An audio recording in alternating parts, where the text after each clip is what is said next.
Bonsoir à tous et bienvenue dans le 18h de Public Sénat. Indignation unanime après les sifflets contre la Marseillaise au Stade de France hier soir. Lors de la rencontre France-Tunisie, le gouvernement et le chef de l'État exigent un arrêt immédiat du match à l'avenir en cas de tel débordement déjà connu dans le passé lors de rencontres face à l'Algérie et au Maroc. Le répit aura été de courte durée. Les bourses sont orientées en forte baisse aujourd'hui. Paris recule de 6,8% en raison des craintes de récession. Les sombres perspectives en matière d'emploi et d'activité pèsent sur le budget 2009 que défend malgré tout le gouvernement, mais on sera intraitable sur les dépenses, prévient François Fillon. Le débat de la dernière chance la nuit prochaine pour John McCain à la traîne dans les sondages. Ce sera à suivre en direct à 3h du matin sur Public Sénat. Bonsoir Marie-Laetitia Bourriez. Bonsoir Michel, bonsoir à tous. Nos invités ce soir, Michel Sapin, délégué national à l'économie au Parti Socialiste, et les économistes Jean-Paul Fitoussi et Nicolas Bavrez. Leurs opinions divergent, mais tous deux sont des visiteurs de Nicolas Sarkozy. Les sifflets entendus au Stade de France remontent jusqu'au sommet de l'État. Tout match où l'hymne national sera sifflé devra être interrompu immédiatement. Après la rencontre France-Tunisie gâchée hier soir par les huées des supporters, Nicolas Sarkozy a marqué le coup malgré une actualité chargée. Ce matin, le patron du football français, Jean-Pierre Escalette, a été convoqué à l'Élysée en présence de la ministre de la Santé et des Sports, Roselyne Bachelot, et de son secrétaire d'État, Bernard Laporte. Nicolas Béard.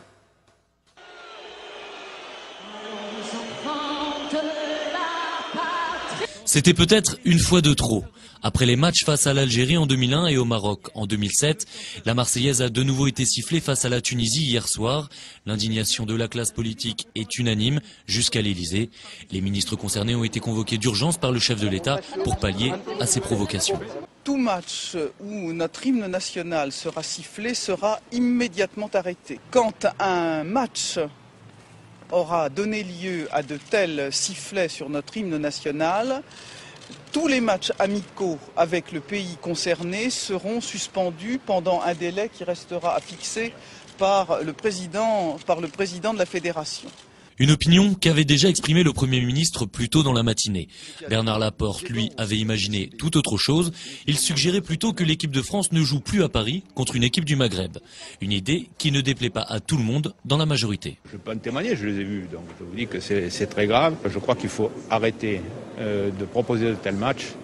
Mais arrêter un match en cours, ça me paraît quasiment impossible. De son côté, l'opposition, elle, juge ces propositions scandaleuses. Je ne crois pas que les mauvais comportements soient l'apanage et le monopole des pays du Maghreb. Et quand j'ai vu ce qui s'est passé dans des pays anglo-saxons, par exemple, et le comportement des hooligans et des supporters, je crois que c'est tout aussi condamnable. Bernard Laporte est peut-être allé un peu trop vite et un peu trop loin, mais bon. En attendant, ce ne sont pas les idées qui manquent. Claude Bartolone, le député PS de Seine-Saint-Denis, propose tout simplement, lui, de ne plus jouer les hymnes nationaux. Et le député UMP Claude Goesgen regrette que Bernard Laporte n'ait pas quitté le stade après les sifflements. Le ministre des Sports critiqué également dans son camp pour cette idée, donc suggérer que l'équipe de France ne joue plus à l'avenir contre les équipes des pays du Maghreb. L'Europe sur le front de la crise, alors que les principaux marchés européens replongent avec la bourse de Paris qui termine en chute de près de 7%. Aujourd'hui, les 27 États membres sont réunis pour 2 jours à Bruxelles. La priorité devait être le plan climat, relégué au second plan par la crise financière. Et puis également, bien sûr, en France, le plan de sauvetage des banques, toujours très discuté. Il est débattu, nous l'avons vu juste avant cette édition, en ce moment même au Sénat. Hier, il a été voté à l'Assemblée par 224 voix contre 23. Le PS a finalement décidé de s'abstenir, une décision ouvertement critiquée par certains au PS, comme Manuel Valls, qui regrette ainsi que son parti, je le cite, manque d'hommes d'État. Au Sénat, pour l'opposition, le gouvernement ne demande pas assez de garanties aux banques. Flora Sauvage. Adopté hier à l'Assemblée nationale, le plan de sauvetage des établissements bancaires suscite aujourd'hui des interrogations au Sénat. Le plan offre aux banques une garantie des prêts interbancaires à hauteur de 360 milliards d'euros. Premier point de blocage, le contrôle et la participation du Parlement au sein de la société de refinancement. Il y a des problèmes de contrôle, quel va être le rôle exact de la commission bancaire. Autre point qui fait débat au Sénat, les contreparties demandées aux banques en échange de la garantie de l'État. 2 conditionnalités. L'une, c'est la garantie que la banque doit donner qu'elle va bien se tenir et que ses dirigeants vont bien se tenir. Et l'autre conditionnalité, c'est l'utilisation des sommes ainsi allouées pour prêter à l'économie. Dernier point qui fait débat, l'impact de ce plan de sauvetage des banques sur la dette publique. Plan d'urgence ou pas plan d'urgence, nos finances sont en très mauvais état. Et dans la loi de finances rectificative, le ministre des Comptes nous dit que déjà sur l'exécution 2008, il y a moins de recettes et que la charge de la dette a augmenté. Pour le gouvernement, le plan de soutien aux banques n'aura pas d'impact direct sur les finances publiques, étant donné qu'il sera financé par l'endettement et non sur le budget de l'État. Et puis, dans une interview à paraître dans le Nouvel Observateur, Ségolène Royal estime que ceux qui ont fauté devraient à l'avenir être interdits de profession bancaire. Le risque aujourd'hui, c'est que le crédit se grippe complètement, que les banques soient de plus en plus réticentes à prêter aux PME, des entreprises qui dépendent étroitement de ces facilités de paiement. Élisée Cardi. Même les assureurs n'inspiraient plus confiance aux banques. Bernard Cohen-Haddad en a fait les frais. Il dirige un petit cabinet d'assurance à destination des populations modestes. La semaine dernière, il a demandé à sa banque de doubler sa capacité de découvert. Réponse négative, lourde de conséquences. Alors là, je vois que on est un peu en retard de paiement. Ça se répercute, sur notre clientèle et notre faculté de développement. Puisque, effectivement, nous sommes bloqués, puisque nous ne pouvons plus, tout simplement, aller vers les clients en difficulté. C'est effectivement une difficulté supplémentaire pour nous, car nous avons des gens très modestes, et ce sont ceux qui ont le plus besoin d'aide. Et en effet, rien n'oblige une banque à donner satisfaction à son client. En matière de prêt bancaire ou de découvert, les banques ont tout pouvoir. Les banques aujourd'hui ne sont pas encadrées par la loi sur le délai de préavis, par exemple, d'une rupture de découvert. Il y a des us et coutumes, souvent c'est 2 mois, mais si l'entreprise ne l'a pas prévu avec la banque, ça peut être aussi du jour au lendemain. Donc il faut que la loi encadre tout cela parce que ça pose des problèmes totalement insolubles pour l'entreprise. Elles n'ont pas à s'en expliquer et pour cause. Si le gouvernement répète qu'il veut encadrer les relations entre la banque et les clients, pour l'instant, il n'existe aucun moyen de pression. Il y a des règles, bien entendu. Il ne faut pas croire que c'était une zone de non-droit, surtout s'agissant des consommateurs. La seule chose, le seul point, c'est qu'il n'y a pas un droit au crédit, même si on a tous les éléments qui nous semblaient hier recevables pour obtenir un crédit. Eh bien, si aujourd'hui la banque refuse de vous le donner, elle n'a pas à s'en expliquer plus que ça. Et la CGPME devrait rencontrer les différents acteurs de cette question d'ici la fin de l'année pour tenter de trouver une solution juridique à cette crise de confiance. L'Élysée ne connaît pas la crise. C'est le titre du rapport de René Dosière sur les dépenses de l'Élysée. Le député socialiste dénonce le gouffre entre les promesses d'économie et de transparence de Nicolas Sarkozy et la réalité. Le budget de 2009 de l'Élysée aurait augmenté de 11,5% par rapport à 2008. Une information démentie par l'Élysée. Plus que quelques semaines, 3, et les Américains connaîtront leur nouveau président. Oui, et ce soir aura lieu le dernier débat Obama-McCain. Sonia Mabrouk, vous êtes en direct de New York. Comment se présente cet ultime duel ? Oui, bonjour Marie, vous venez de le dire. Ce que tout le monde attend ici aux États-Unis, c'est bien sûr le 3e et dernier débat donc entre John McCain et Barack Obama qui aura lieu à l'université Hofstra dans le Hempstead près de New York. Alors les derniers sondages donnent à Obama entre 6 et 10 points d'avance et de l'avis de nombreux spécialistes ici, eh bien, il devrait garder son avance. Peut-être perdra-t-il 3 ou 4 points compte tenu de ses origines, mais en tous les cas, il reste le favori. Alors, c'est un débat évidemment très attendu. Les mesures de sécurité sont exceptionnelles. Et sur le fond, eh bien, on s'attend à ce que tous les thèmes, notamment de politique étrangère, soient submergés par cette crise. Et ici, les Américains attendent vraiment, les Américains et puis l'homme de la rue, Main Street, comme on l'appelle, attendent vraiment qu'on lui indique les moyens de rebondir et de sortir de cette crise. Alors l'ambiance ou le sentiment prédominant ici, c'est vraiment un mélange d'impatience et d'inquiétude sur cette période noire. Et en même temps, et c'est tout à fait la tradition américaine, eh bien, il y a une forme d'espoir. Et en tous les cas, il n'y a pas de passivité en cette période tourmentée. Merci beaucoup Sonia, la liaison n'était pas très bonne, excusez-nous, effectivement. Le journaliste qui va animer le débat ce soir, qu'on suivra en direct sur notre chaîne à 3h du matin, a demandé aux 2 candidats d'être cette fois très précis sur les questions économiques. Messieurs, il va falloir qu'ils apportent effectivement des solutions et qu'ils rassurent l'Américain moyen. Nicolas Bavré. On va essayer de s'appliquer également cette maxime. Absolument, c'est ce qu'on attend de vous maintenant. Nicolas Bavré, Jean-Paul Fitoussi, Michel Sapin. Tout de suite, je signale votre dernier livre, Nicolas Bavré, En route vers l'inconnu, effectivement. nous y sommes. Et Jean-Paul Fitoussi avec Éloi Laurent, la nouvelle écologie politique, un sujet d'actualité avec le Conseil européen, puisque certains pays remettent en cause les grands engagements du paquet climat-énergie. Tout de suite, donc, notre débat du 18h.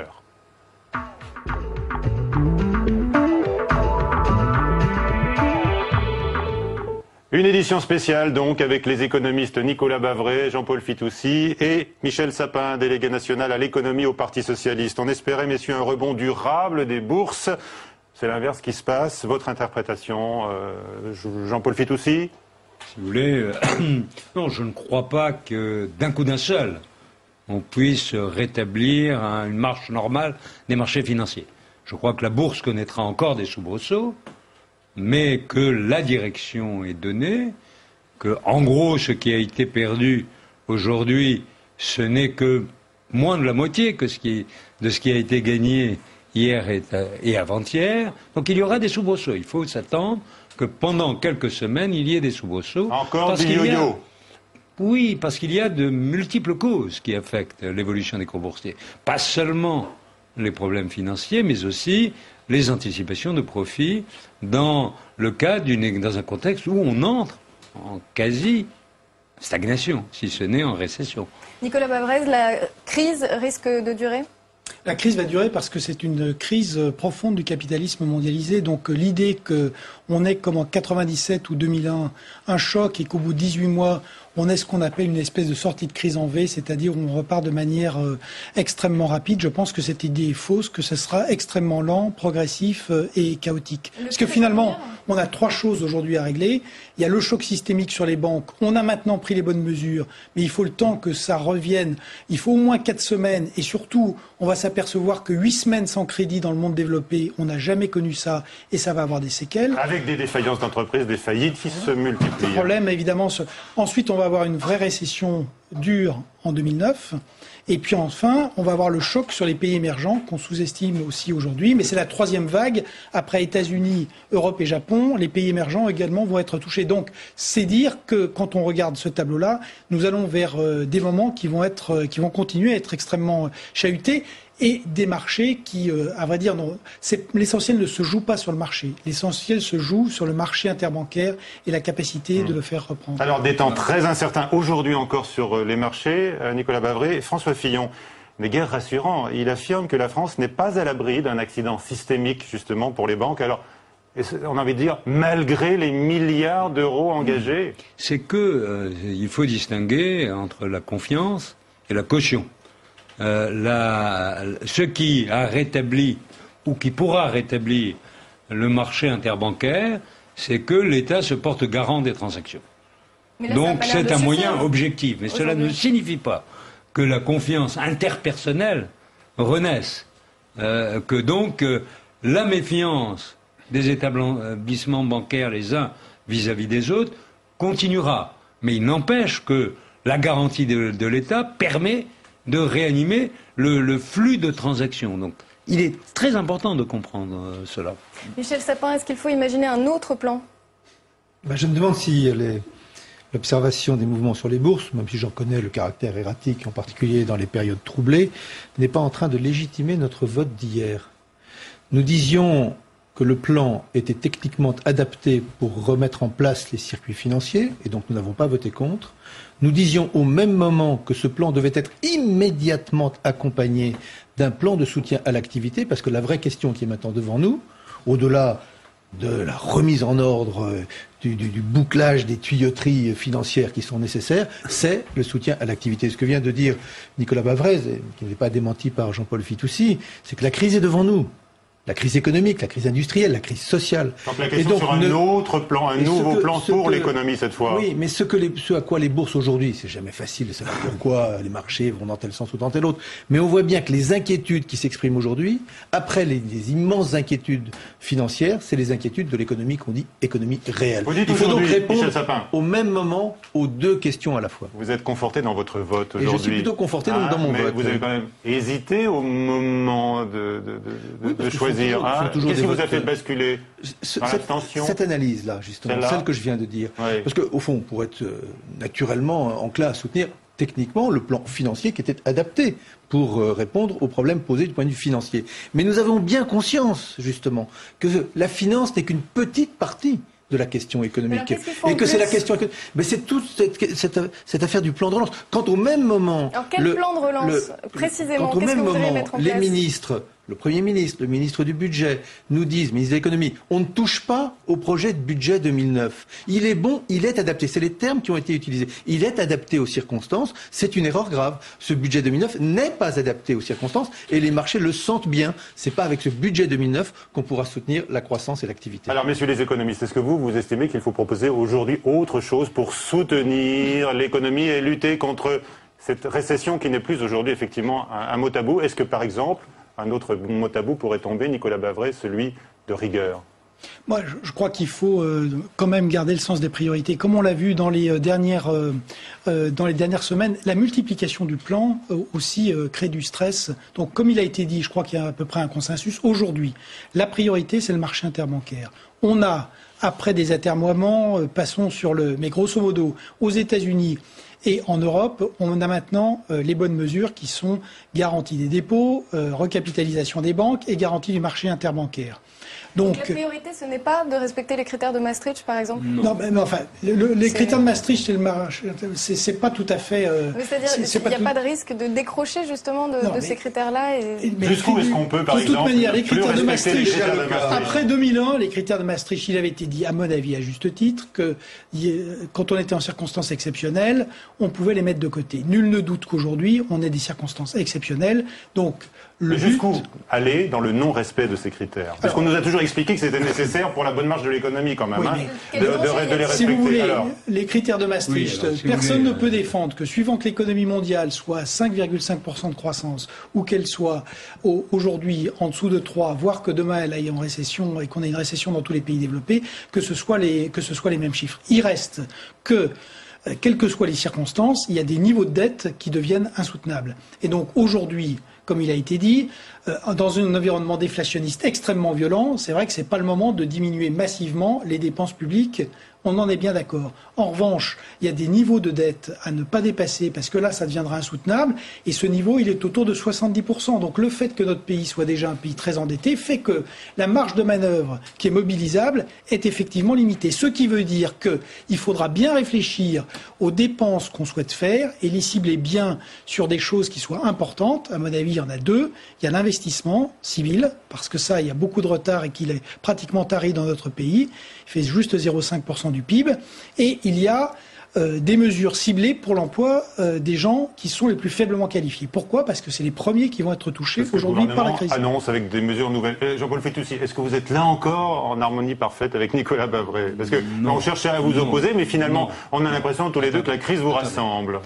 Non, il y a un point de désaccord, c'est que je ne crois pas qu'il existe un niveau d'endettement critique. Bon. Je prends l'exemple du Japon. Savez-vous quelle est la dette publique du Japon? 170% du PIB. Bon. Et le Japon, chez les États-Unis, à peu près, aujourd'hui, 70%. Bon. Donc, mais le Japon, 170%. Et le Japon, que je sache, n'est pas un pays en faillite. Ce que la situation actuelle nous enseigne, c'est lorsqu'il s'agit d'investir, les États peuvent trouver les moyens de le faire. Les États viennent de réaliser un investissement massif dans le secteur financier, y compris en achetant des banques, en nationalisant des banques, et peut-être que cet investissement sera in fine rentable. Bon, mais qui empêche aujourd'hui les États de réaliser des investissements dans les objectifs qu'ils avaient déclarés de façon rhétorique éminemment souhaitable, comme par exemple le programme de Lisbonne, comme par exemple l'économie de l'environnement, vous savez le programme 20 plus 20 plus 20, qui consiste à faire descendre le taux d'émission de carbone de 20% en 2020. Donc, la grande difficulté qu'auront les États en termes de pédagogie, c'est qu'ils ne pourront plus dire que les caisses sont vides. Ah oui. Ils le disaient, ils ont trouvé les moyens de financer ce plan considérable. Bien sûr, Michel Sapin commentait, mais vous voyez qu'il y a quand même un grand paradoxe. Qu'est-ce qui se passe aujourd'hui? L'éclatement d'une énorme bulle de crédit. C'était de la dette privée aux États-Unis, mais c'est de la dette publique chez nous. On est bien d'accord sur le fait que pour éviter 29, aujourd'hui, il faut sauver les banques, soutenir l'activité et qu'il n'y a que l'État qui puisse le faire. Mais ça doit être momentané et il faut ne pas reproduire l'erreur qui a été faite en 2001 où pour répondre au risque de déflation avec le krach de 2001, on a fait suivre une bulle boursière par une énorme bulle de crédit. Donc aujourd'hui, c'est vrai qu'il n'y a pas d'autre moyen que de mobiliser des fonds publics très importants, mais derrière, il faudra faire très attention de ne pas avoir une nouvelle bulle, mais qui cette fois-ci engagerait les États et les banques centrales, puisqu'on est en train de doubler le bilan des banques centrales, et où à ce moment-là, il n'y aurait plus de réassureurs derrière, puisque les États seraient devenus eux-mêmes des acteurs des bulles spéculatives. Alors, on se demande si la crise actuelle révolutionne les idées économiques, Nicolas Barré. Vous nous expliquez qu'en fait, ce qu'on applique aujourd'hui, c'est ce qu'on a fait dans les années 30. Michel Sapin, est-ce que le Parti socialiste doit se reprocher d'avoir parlé du marché récemment? Est-ce que Bertrand Delanoë doit regretter de s'être présenté comme libéral, vous qui le soutenez? On ne va pas faire tous les jeux de mots sur le mot libéral, mais regretter d'être dans le marché, non. Les socialistes, et c'est pas d'aujourd'hui, sont dans le marché. Le marché. Vous avez mis du temps à l'admettre, c'est tout récent. Peut-être quelques-uns, peut-être qu'il y en a encore quelques-uns qui ne l'ont pas encore admis, mais avouez que ça fait quand même très longtemps que la majorité des socialistes, que les socialistes au pouvoir agissent dans le marché. La question s'est donc posée, c'est pas celle du marché, c'est celle de la régulation du marché. Est-ce que c'est n'importe quel marché et le marché n'importe comment? Donc c'est cette régulation qui est en train de redevenir à la mode. Juste un mot sur ce point. On sera peut-être d'accord là-dessus. Il ne faut pas nous parler de régulation uniquement quand ça va mal.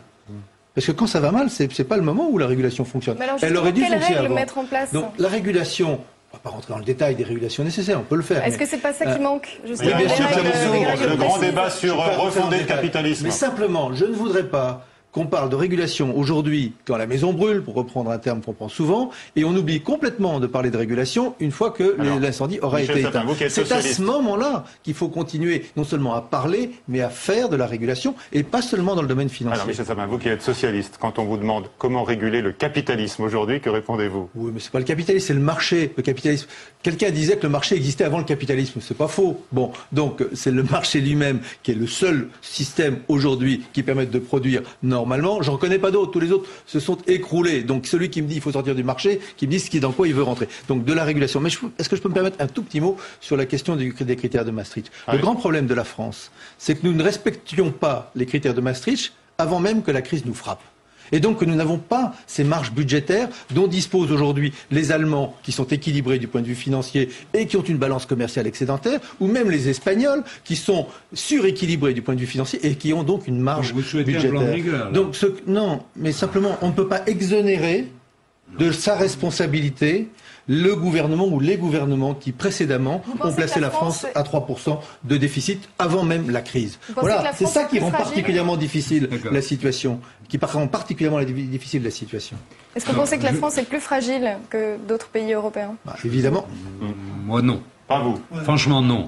Parce que si vous voulez, elle est entrée dans ce choc, si vous voulez, avec un déficit commercial aussi. Elle est entrée dans ce choc en étant le pays le plus vulnérable avec l'Italie. Parce qu'elle avait une croissance faible, parce qu'elle avait un chômage structurel qui n'a jamais baissé depuis les années 70, contrairement à tous. Spécifiques que vous me reprochez régulièrement. Non, mais le chômage, le chômage structurel, un quart de siècle de chômage structurel, ça pèse sacrément sur les mentalités. Qu'est-ce qui doit, selon vous, être le plus dénoncé aujourd'hui, puisque vous dénoncez les deux? L'économie française administrée, vous la jugez comme telle, ou bien le capitalisme financier à l'anglo-saxonne? Non, mais on a deux. C'est ça qui est compliqué à articuler. Il faut répondre aux deux problèmes. Le choc et le déclin économique et social français. À court terme, c'est les mesures qu'on a évoquées, le soutien, etc. Il se trouve qu'à moyen terme, la réponse à ces deux problèmes, c'est la même. Productivité, compétitivité. Ce qui veut dire une offre compétitive du côté du secteur privé et un secteur public qui soit performant et qui coûte moins cher. C'est ça les deux aspects qu'il nous faut faire. C'est ça la réponse de moyen terme. Là, Jean-Paul Pitoussi, on aura peut-être des éléments de divergence. Oui, je veux dire, je ne crois pas que la France soit l'homme malade de l'Europe, si je puis dire. Pas du tout. Si je regarde, peut-être ni la femme malade de l'Europe. Je peux dire que sur les 10 dernières années, la croissance française a été analogue à celle de la moyenne européenne. Bon. Elle a été beaucoup plus forte que la croissance allemande jusqu'en 2004, jusqu'en 2005. Mais comme on a la mémoire courte, on a l'impression que l'Allemagne a dépassé la France depuis très très longtemps. C'est pas vrai. Ce n'est qu'une évolution récente. Elle était plus forte que la croissance en Italie, et la croissance française avait cette particularité de créer beaucoup plus d'emplois qu'elle ne le faisait dans le passé. Alors là, vous avez deux visions différentes. Alors, attendez, deuxième élément, le chômage est une réalité. Le chômage est plus élevé. Attendez, le chômage en France est plus élevé que la moyenne européenne, que la moyenne des pays de l'OCDE depuis le début des années 80. Vous voyez, ce n'est pas un phénomène récent. Ah ben non, et puis dans la période la plus récente, le chômage a connu par 2 fois 2 réductions très importantes. Sous le gouvernement Jospin, où il était passé de 12,6% à 8%, et récemment, où il est descendu en dessous de 7%, jusqu'à l'été. Donc, on voit bien que ce problème est en voie de solution. Deuxième question, le problème... Il est parti à la hausse, là, quand même. Oui, non, mais il est parti à la hausse partout. Aujourd'hui, le chômage est reparti... Brutalement, quand même. Non, attendez. Aujourd'hui, le chômage... Attendez, je ne sais pas. On fera des analyses comparatives lorsqu'on pourra avoir les chiffres du chômage en Allemagne, en Italie, en Angleterre, au Royaume-Uni, et on verra là où il a... On sait d'ores et déjà que là où il a connu son évolution la plus dynamique, si je puis dire, c'est en Espagne. C'est là où le chômage a le plus augmenté. Maintenant, sur le déficit extérieur de la France, le déficit n'a jamais été, pour moi en tout cas, économiste, un critère qui permet de juger de la qualité d'un pays. Savez-vous quel est le pays dont le déficit extérieur est le plus élevé du monde? L'Espagne, en proportion du PIB.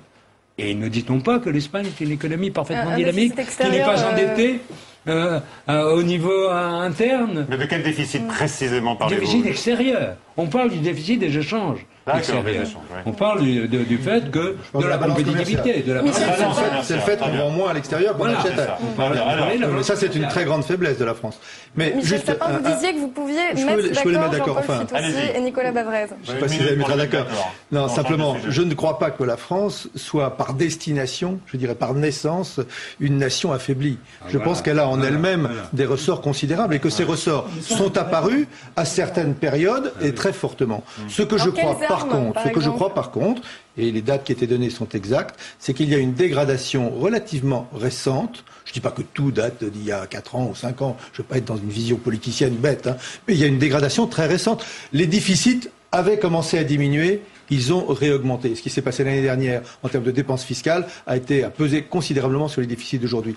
Notre balance commerciale était équilibrée en 2004 et elle s'est dégradée depuis 2004, ce qui est la preuve d'une vraie faiblesse. Et donc la compétitivité de nos entreprises, oui, c'est nécessaire. L'investissement dans les entreprises, oui, c'est nécessaire. L'investissement public, oui, il est nécessaire. Et il n'y a rien de tout ça dans le projet de budget de 2009. Nicolas Bavrez, vous avez publié il y a quelques années La France qui tombe. Là, c'est la France qui retombe, on entend. Aujourd'hui, vous publiez En route vers l'inconnu, une analyse donc de toutes les mutations en cours. Vous évoquez une terre inconnue, donc ce monde instable où l'Occident aujourd'hui n'est plus maître de son destin. Alors, de qui dépend-il? Le destin, nous rentrons dans... Non, mais il rentre... En partie de nous, on a compris, mais pas seulement. Non, on rentre dans un monde vraiment multipolaire. Mais multipolaire, ça veut dire, par exemple, que le capitalisme va vivre avec des systèmes de valeurs très différents. En Chine, on voit par exemple un total capitalisme, du capitalisme et un pays totalitaire.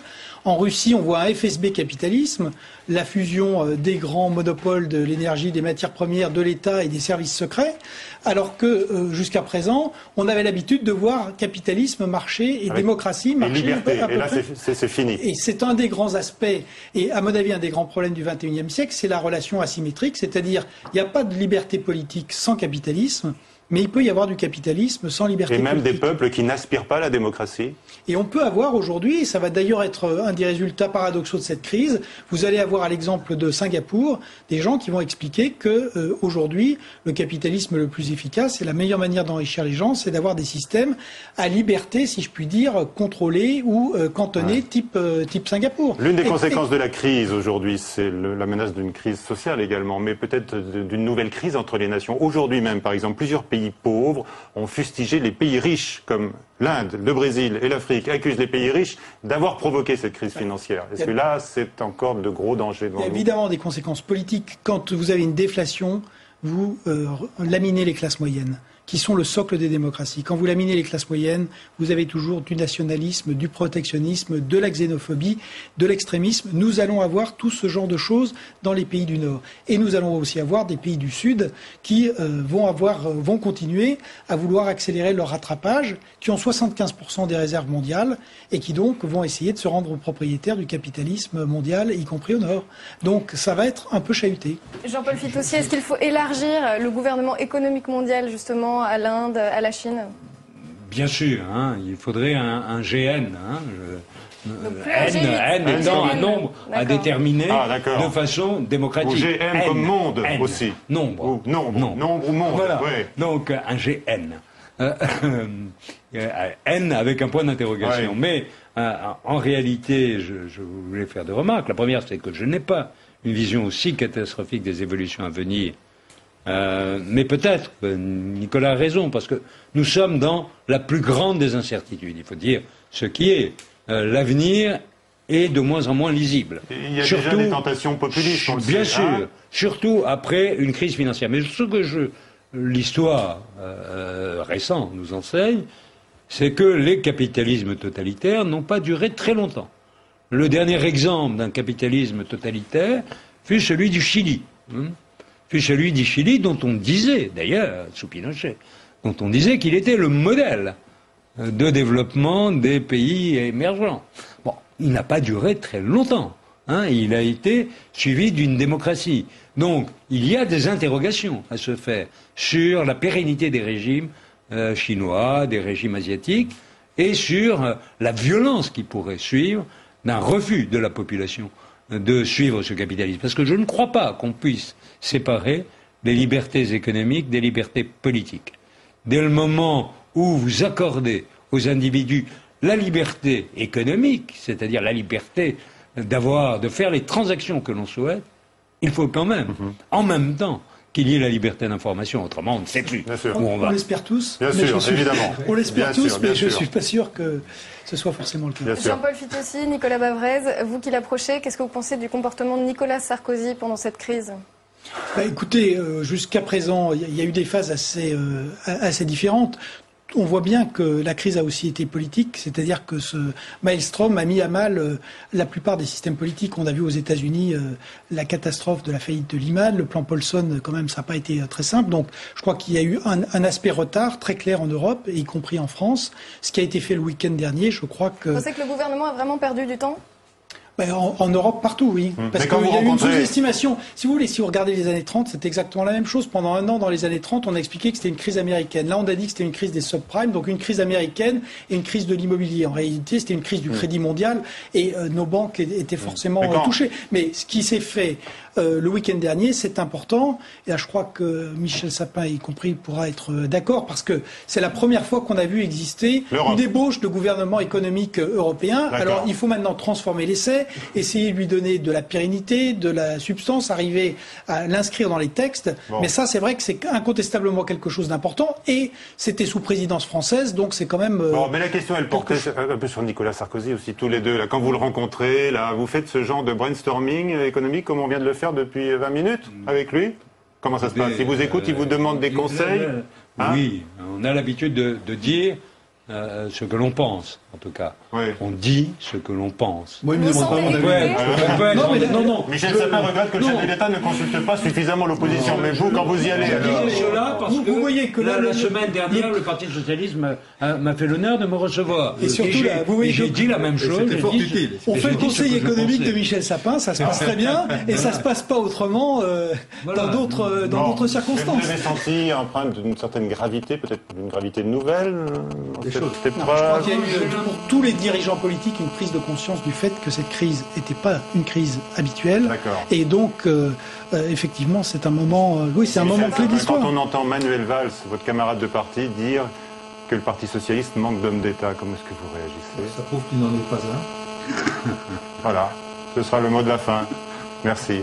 Merci d'avoir participé à ce débat. Donc Nicolas Bavret en route vers l'inconnu chez Perrin, Jean-Paul Fitoussi avec Éloi Laurent, la nouvelle écologie politique, débat tout à fait lié à la crise. On en a dit un mot tout à l'heure puisque le Conseil européen se saisit de cette question également. Donc au seuil. Bonsoir. Merci. Bonsoir.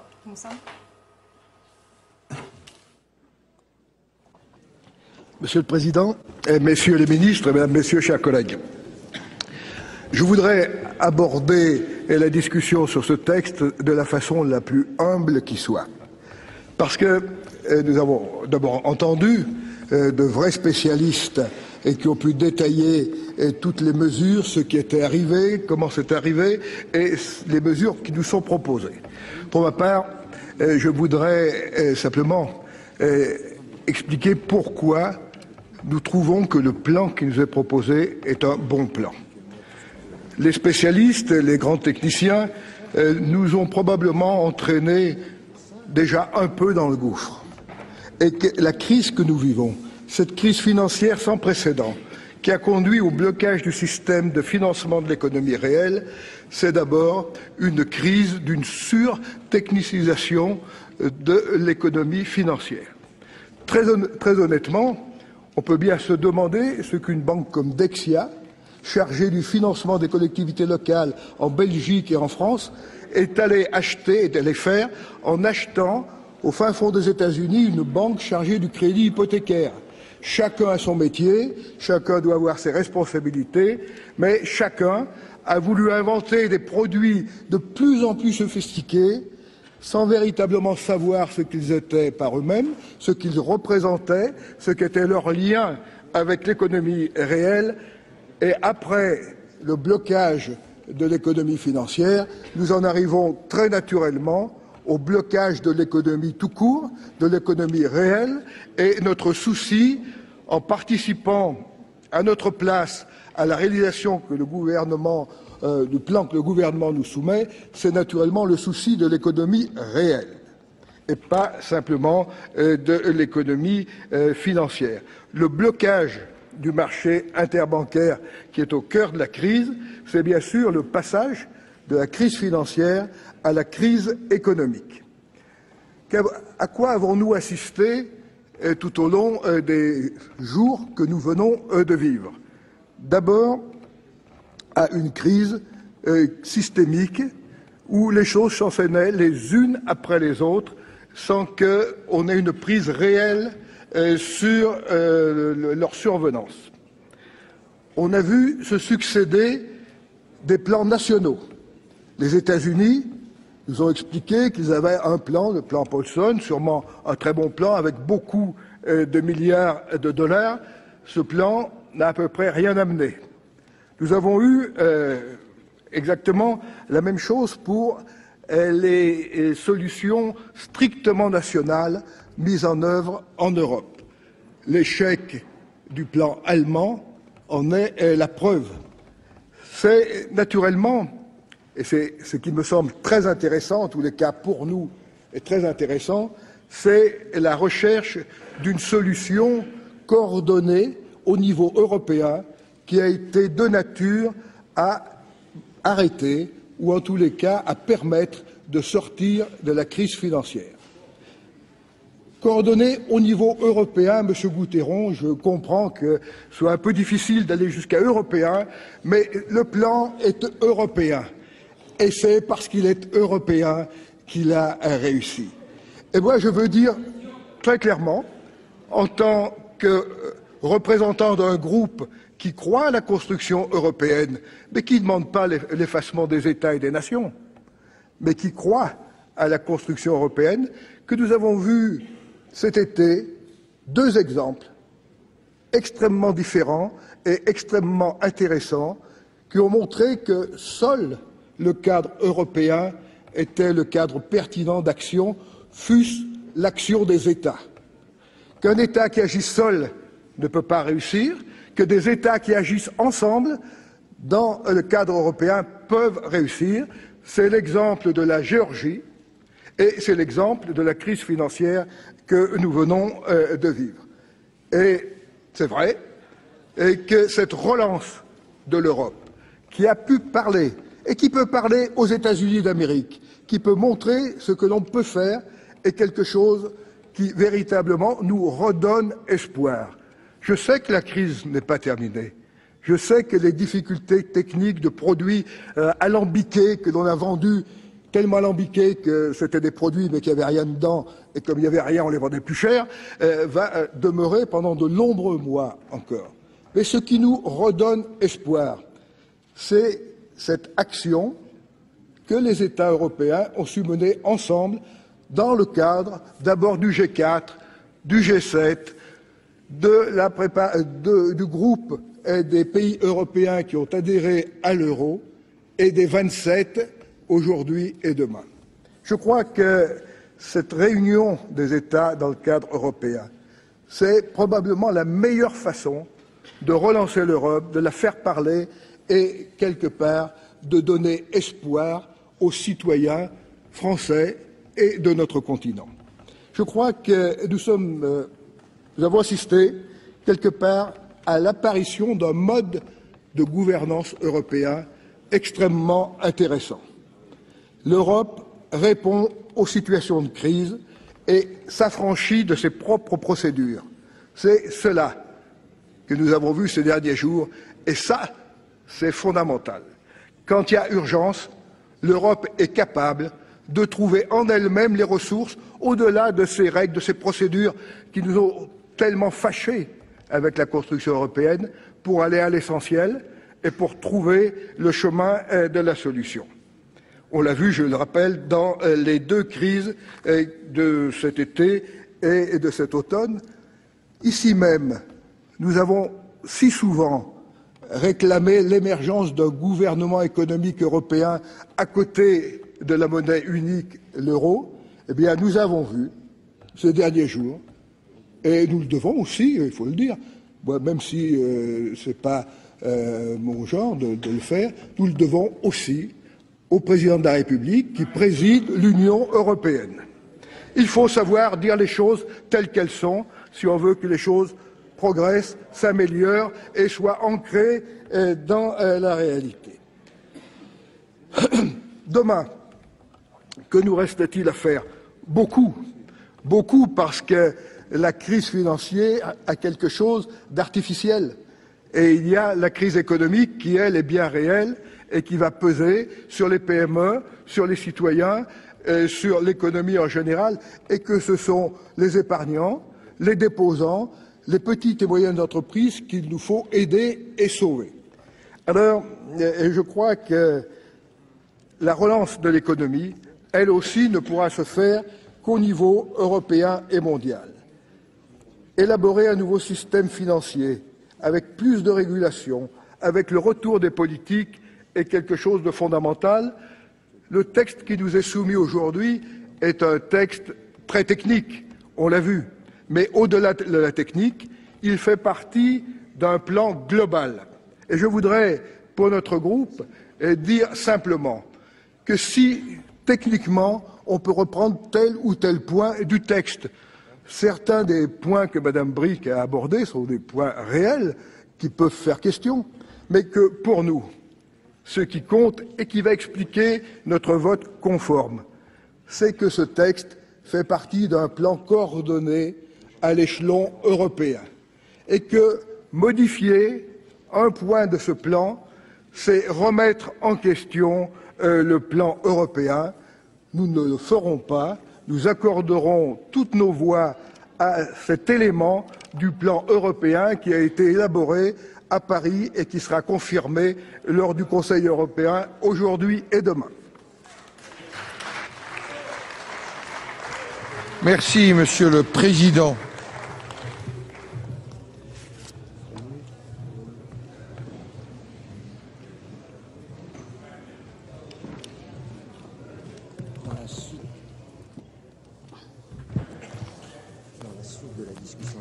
Dans la suite de la discussion générale,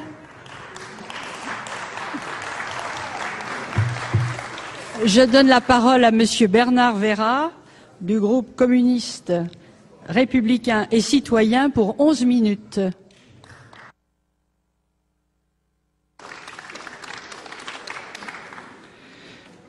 Madame la Présidente, Messieurs les ministres, mes chers collègues, il n'y a pas 15 jours, nous avions demandé au Président du Sénat l'organisation dans